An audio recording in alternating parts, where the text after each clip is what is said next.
da axîna xewneke gêşker de min ji taveroja dilbijîna te jiyaneke ser bi xwe afirand û di taldeya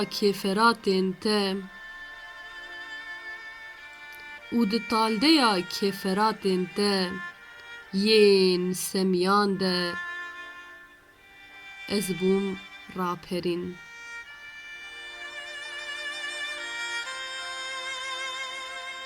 Dawyêz gihaştim gulbefrînên ku di şûnewara evîna min de diçe wisîn.